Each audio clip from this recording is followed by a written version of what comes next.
నమస్తే. మిలియన్ మార్చ్లో భాగంగా గన్ పార్క్ దగ్గర పెద్ద ఎత్తున జరుపుతూ ఉన్నారు సంబరాలు. సో ఉద్యమకారులు ఉన్నారు. సో మాట్లాడదాం. అన్న చెప్పండి, 11 సంవత్సరాలు అవుతుంది తెలంగాణ వచ్చి. మీ ఆకాంక్ష ఏముండే, సాధించుకున్నారా? ఇప్పటివరకు ఏం జరిగినాయి, ఏం జరగలే? సరైనటువంటి ప్రశ్న అడిగారు.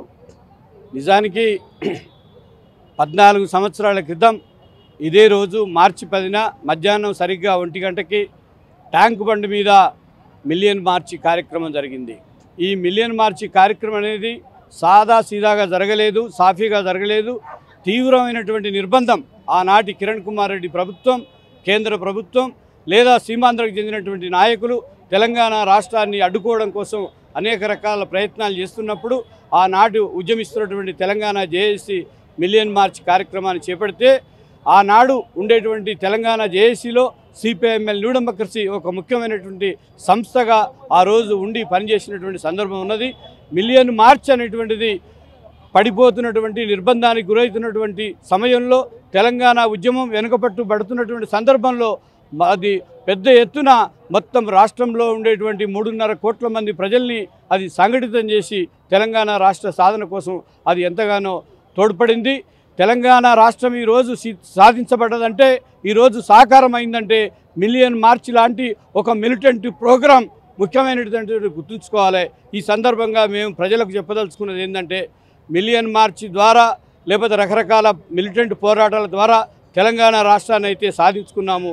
కానీ సాధించుకున్న తెలంగాణ రాష్ట్రంలో తెలంగాణ ప్రజల ఆకాంక్షలు ఇంకా పరిపూర్తి కాలేదు, ఇంకా ప్రారంభమే కాలేదు.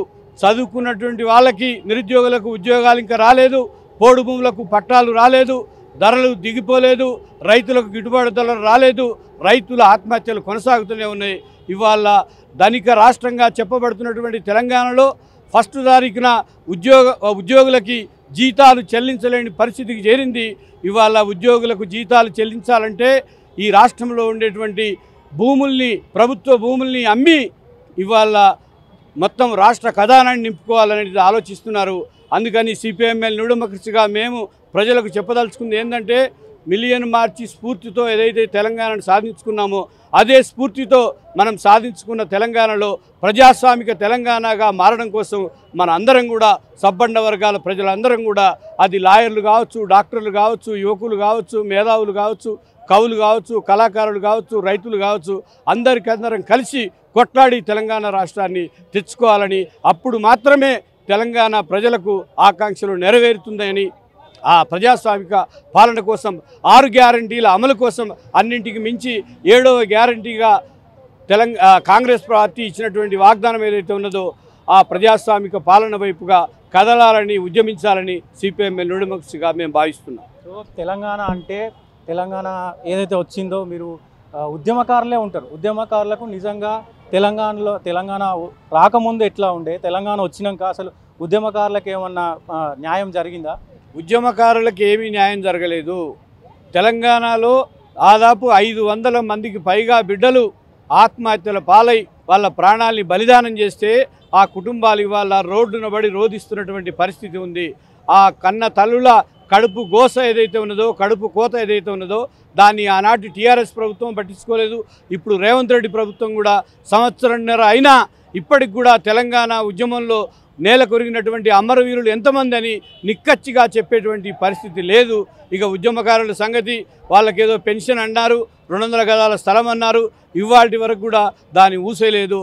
మొత్తము ఈ ప్రభుత్వాలకు ప్రజలు ఇచ్చిన అధికారము 5 సంవత్సరాలు అయితే 4 సంవత్సరాలు ఉండి ఆ తర్వాత అంతా ఎలక్షన్ ఇయర్గా ఉంటుంది. దీంట్లో ఈ 4 సంవత్సరాల్లో 1.5 సంవత్సరం కాలం దాదాపు దగ్గర పడుతూ ఉన్నది. ఇప్పటికీ తెలంగాణ ప్రజల ఆకాంక్షలు, ముఖ్యంగా ఉద్యమకారుల ఆకాంక్షలు నెరవేరని స్థితిలోనే ఉన్నాయి.